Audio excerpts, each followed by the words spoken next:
El otro día rescaté una mochila de cuando tenía 12 años y encontré pegatinas de Grefusa, tazos del Bollicao, de Latios y Latias y algún libro de Percy Jackson. Y dije, joder, la nostalgia ha pegado fuerte, ¿eh? Luego me di cuenta de que tengo 3 o 4 pósters de pelis de hace 10 años, una serie de juegos como el Sly que he comprado 3 o 4 veces en mi vida, en versión de Play 2, Play 3 y Play 5, y una estantería llena de juegos de PlayStation 2. Y claro, esto me hizo pensar, ¿es que yo soy un inmaduro o es que realmente existe una industria detrás de la nostalgia que me hace comprar los productos una y otra? Esto es Ocio o Negocio, el podcast que habla de lo que nos entretiene y de toda la industria que se esconde detrás. Y hoy vamos a hablar sobre una de las herramientas más rentables de marketing moderno, que es ni más ni menos que la nostalgia.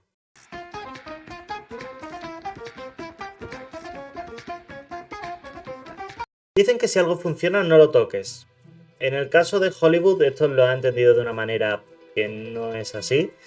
De hecho, Hollywood entiende que si algo funciona, tócalo 30 veces, a 2 precuelas, 5 secuelas, un reboot y unas figuritas de Lego. Y esto es precisamente lo que ha pasado con Star Wars. Star Wars empezó como una trilogía mítica en el año 1977 y se ha ido moviendo por unos derroteros en los que cada vez ha generado más dinero. Tenemos las películas originales, los episodios 4, 5 y 6. Luego llegaron los episodios 1, 2 y 3 porque los fans querían más y más y más y George Lucas se vio obligado a darles más y más y más. Y finalmente, en 2015-2014, Disney compró Lucasfilm a George Lucas por 4.000 millones y ese es el motivo por el que hoy tenemos cosas como The Acolyte y otros productos un poco chusqueros de Star Wars. No obstante, Star Wars es una de las franquicias más rentables, no tanto como Pokémon, pero sí muy rentable. George Lucas fue una persona adelantada a su época que sabía que no tenía nada de fama cuando hizo el episodio 4 Una Nueva Esperanza y decidió, en vez de ganar un gran sueldo, ganar un sueldo un poquito más pequeño, pero llevarse los derechos del merchandising.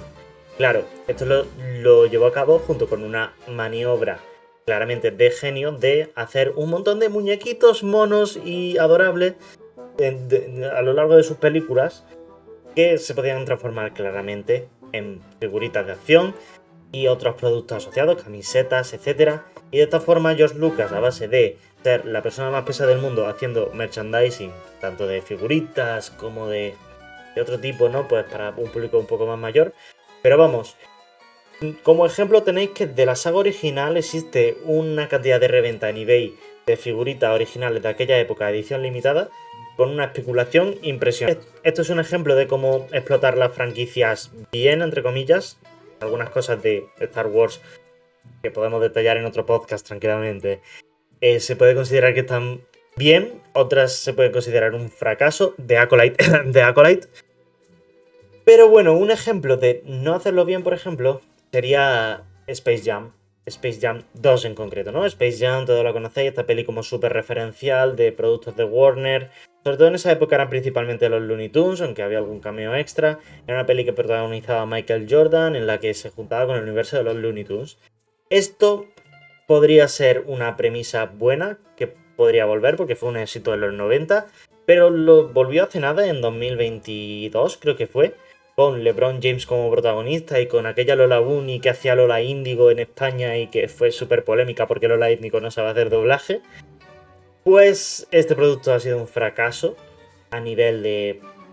Bueno, a nivel de taquilla sobre todo. Y sobre todo yo creo que se puede convertir en un ejemplo de nostalgia mal. De cómo hacer que los cameos sean un poquito rancios, que los guiños sean forzados. Y bueno, al final una nostalgia así caduca, ¿no? Un poquito de directivo diciendo, sí, eso que le gusta a la gente de que haya cameos, sí, hacerlo. Realmente de todo esto sacamos que la nostalgia funciona cuando hay algo de alma. Evidentemente hay negocio, porque siempre hay negocio, si no, no te gastas 4.000 millones en Star Wars. Pero cuando te basas simplemente en algoritmo de, oye, es trendy hacer LeBron James, juntar a LeBron James con Looney Tunes, tal, no sale tan bien. Otro formato de nostalgia que funciona muchísimo es vender cosas retro. Hemos visto cámaras, hemos visto otro tipo de productos, pues por ejemplo ya hablaremos luego las series, ¿no? En series que imitan estética de otras décadas, ¿no? Como los 80 o los 90. En este caso no estamos comprando el producto en sí, sino que estamos comprando volver a tener la edad que teníamos en esa época, ¿no? En mi caso serían los 2000, no voy a hacer como que nací en los 90 o en los 80, no sería cierto realmente, pero a lo que voy es que hay cierto mercado en hacer cosas retro, en concreto las videoconsolas retro. ¿Qué negociazo le ha salido? O sea, es literalmente coger software desfasado, o hardware más bien, hardware desfasados, bueno, software también porque dentro de estas consolas también se vendían videojuegos. Entonces se coge software y hardware desfasado, se le hace un envoltorio lleno de nostalgia, en plan, oh, mira esto, no sé qué, y se le vende a la gente diciendo, tomad, vuestro pasado aquí, tal, no sé qué. Esto se ha hecho con la Super Nintendo, con las consolas de Sega, con la PlayStation 1 se llegó a hacer, y la PlayStation 1 no tiene tanto tiempo, que es del 96 si no recuerdo mal. O sea, muy fuerte. Y claro, sacan una edición limitada que encima permite especular, con lo cual ahí otra vez se están aprovechando de nuestra nostalgia para vendernos un producto que ni de coña vale lo que vale. Pero claro, estas videoconsolas la gente las quería. La PlayStation 1 es muy querida, la Super Nintendo es muy querida por gente de la edad de mi tío, bueno, 40-50 años, y si les llegó. Sin embargo, otras consolas que no han sido tan exitosas, podemos considerar Google Stadia, ¿no? Recuerdo estar a principios de carrera y ver Google Stadia, la nueva revolución para jugar en la nube, no sé qué. Básicamente te vendían un mando, una especie de Chromecast, y tú podías jugar a tu videoconsola tranquilamente. Esta consola, por cierto, era de Google. A los 3-4 años cierra misteriosamente, nadie llegó a usarla, o prácticamente nadie, conozco muy poca gente que la usara. Si no recuerdo mal, tenía un input lag bastante malillo, con lo cual nunca fue competitiva. Y básicamente este es un ejemplo de cómo no hacer una videoconsola, y es que no sea una videoconsola. Tú cuando compras una videoconsola, creo que una cosa importante es como tener un objeto físico que la gente identifique y que tú te sientas que has comprado algo. Sin embargo, con el Stadia, al estar todo en la nube y tal, la gente en ese momento, a lo mejor si hubiera salido ahora no hubiera pasado, ¿eh? Pero en ese momento a la gente no le entró muy bien, no lo entendía. Básicamente la gente no entendía el producto. Por ello, quizás fue por lo que no triunfó este Google Stadia. Pero bueno, también podemos hacer un podcast solo de Google Stadia, éxito y caída. Por último, hablemos de la estética del recuerdo. La estética de la nostalgia al final.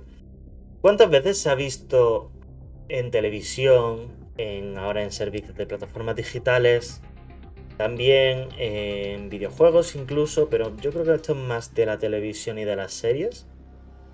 ¿Cuántas veces se ha visto que se vuelve atrás en el tiempo, en el sentido de vamos a hacer una serie de los 80, de los 50? Esto lleva pasando toda la vida. Ahora mismo tenemos una que va muy fuerte, que es Stranger Things, ¿no? Esta serie de los 80, en Indiana, tal, estética de los 80, canciones de los 80, te meten a Katie Bush por ahí, te meten también en Neverending Story, como por si no sabías que estaba en los 80, te lo recordamos todo el rato. También toda la música es súper de sintetizador, como de todo te tiene que recordar a nostalgia, tal, incluso aunque no hayas vivido en esa época, pero todos hemos visto pelis de los 80, entendemos la estética tan marcada. Al final, esto es otro producto más creado por las élites. No, tampoco me gusta decir las élites, pero sí, al final es un producto creado por personas para que nos aficionemos a todas estas cosas. Pero vamos, que esto no es nuevo de ahora. En los años 80, cuando no existía la estética de los 80 porque se estaban viviendo los 80, sí que existió también una serie de películas que hacían referencia a los 50, o sea, los 80-90 de ahora serían los 50 de entonces. Y estaba, por ejemplo, la película de Stand By Me, consistía en típico pueblo también de Centroamérica, de Centro Estados Unidos me refiero, con un típico grupo de chavales, tal, todo súper referencial. Esto lleva existiendo toda la vida, básicamente, y es súper explotable. Por eso también volvió hace no mucho It. Todos estos productos buscan al final apelar a padres que vayan con los hijos, y todo el mundo se siente... Da una sensación como de estar en casa, ¿no? Al final, todos estos productos. Por ello yo creo que triunfan tanto. Esa sería un poco mi lectura. Por eso luego han salido tantos productos asociados a Stranger Things, porque es que Stranger Things es prácticamente una estética, no es una serie solo. Todos los productos, hay infinitos productos asociados que se pueden sacar de Stranger Things. En el lado oscuro de la nostalgia, otra vez, ya lo siento, Warner, espero que... Hombre, yo soy muy fan de HBO Max, espero que algún día me contraten para hacer promo de HBO Max, porque eso sí me encanta. Pero Warner lleva algunas que, en fin. Antes hemos hablado de Space Jam 2, ahora vamos a hablar de la Liga de la Justicia de Zack Snyder. Para quien no lo sepa, resumen rápido, Zack Snyder estaba dirigiendo la Liga de la Justicia después de dirigir Batman contra Superman y la película de Superman, El Hombre de Acero. Cuando de repente, en mitad del rodaje, falleció su hija y además tuvo un montón de encontronazos con los jefazos de Warner, por lo cual él cortó el desarrollo de esta cinta de la Liga de la Justicia y tomó las riendas Joss Whedon, conocido por dirigir películas como Los Vengadores y alguna un poco más cutre antes. Entonces, Joss Whedon hizo una versión de la película que no gustó mucho, ni tampoco hizo mucha taquilla. Al final era un refrito, era... En ese momento estamos en auge, pues, Infinity War, tal. Y claro, mientras Marvel estaba como en un punto súper intergaláctico, súper épico, teníamos a esta otra gente, a Warner, haciendo lo que sería Vengadores, lo que sería una peli que habíamos visto 6 años antes. Con lo cual se comió los mocos y entonces la gente, hay un movimiento de gente muy fan de Zack Snyder en Twitter y creo que siguen bastante activos, a día de hoy. Pero toda esa gente creó como un movimiento de que había una versión mucho más oscura, mucho más increíble, que salían, había más cameos, que salía Green Lantern, que salía no sé quién. Se empezó a crear como un movimiento de que la versión buena de la Liga de la Justicia era la de Zack Snyder y no le habían dejado al hombre sacarla. Y entonces pues Zack Snyder se convirtió un poco en la víctima, tal, no sé qué. Hasta que sobre el año 2020, yo creo que fue en plena pandemia, anunciaron que se iba a sacar el Snyder's Cut de Zack Snyder. Total, que salió el Snyder Cut y básicamente era una versión de la película de... Voy a coger el micro. Esto hay que decirlo. Era una versión de la película de 4 horas y media en blanco y negro y con la pantalla como a 3/4 o por lo menos la pantalla bastante más comprimida. Era como un toque muy propio. Y bueno, a los fans de Snyder les encantó, a la gente en general le cayó como, bueno, ahí está, y ya está. Ha sacado una cosa nueva Zack Snyder, ha hecho lo que le ha apetecido, le han dejado hacer lo que le ha apetecido porque se ha convertido en una víctima, y ahí está. Y ahí está. ¿Para qué? ¿Para qué? En general cayó sin pena ni gloria, salió directamente, fue de estos productos que no salieron en cine, sino que salieron directamente a plataformas. Primero porque yo creo que no confiaban del todo en él, que era una cosa como un café para muy cafetero, siendo cafetero gente que le gusta Zack Snyder. Y segundo, porque estábamos como en mitad de la pandemia, como medio saliendo, pero luego llegaba un brote y volvíamos a estar encerrados con toque de queda. Con lo cual dijeron, mira, directamente para HBO Max. Entonces, iba a ser la versión que todos esperábamos, pero luego fue como lo que pides por AliExpress, lo que te llega un poco. Así que, bueno, además, hacía apenas 5 o 4 años que había salido la versión de la Liga de la Justicia, la otra, con lo cual tampoco se había generado una nostalgia como tal, simplemente había gente un poquito pesada. No supieron leer en el mercado. Yo creo que si hubieran esperado 6 años más, hubieran dejado un poco de nostalgia surgir, le hubiera salido mucho mejor, pero eso ya es mi lectura personal. Y ahora vamos con la sección... Ya me jodería. Wow, increíble. Increíble cómo developeo. En 2017, ¿vale? Esta sección consiste en cagadones extremos, gente que hace cosas, empresas que hacen cosas que, ¿por qué la hicieron? Pues tenemos en 2017, y yo creo que prácticamente siempre como que hay un revuelo, la empresa Blockbuster, para quien no lo sepa, es como la empresa más grande de videoclubs, básicamente, en sitios donde tú ibas, eso que se hacía antes de que tú ibas, alquilabas una peli y te la daban y la tenías un fin de y luego la devolvías. Eso se llama un videoclub, niños, para quien no lo sepa. Pues este modelo de negocio murió evidentemente en el momento en el que entró Netflix en escena. Netflix, di Prime Video, di HBO Max, di cualquier cosa. El caso es que en el momento en el que empezaron a surgir las plataformas digitales, los videoclubs murieron. Pero Blockbuster está como continuamente intentando volver. Tuvo un intento de volver en 2017. Sacaron una campaña para abrir nuevas tiendas físicas. Pero claro, aquí ya estaba Netflix, que si con, ya os digo, con Stranger Things, que si Prime estaba empezando también a moverse, tal, fue un fracaso absoluto. Y al final uno de sus lemas era, los retos siempre vuelven. En este caso volvió para volver a morir. Así que bueno, ya me jodería ser ellos. Suerte no lo soy, ni vosotros tampoco. Así que no pasa nada. Al menos no ha pasado a vosotros ni a mí. Y nada, como conclusión yo diría que la nostalgia es bonita. Nos conecta con lo que hemos sido en otros puntos. Pero también es un gran envoltorio para volver a vendernos cosas que ya hemos comprado por un 30% más de su valor. Y sumada a la inflación, por supuesto. En fin, yo soy Nicrodel y esto ha sido Ocio Negocio. A veces las dos cosas, a veces ninguna. Un saludo y nos vemos en la próxima.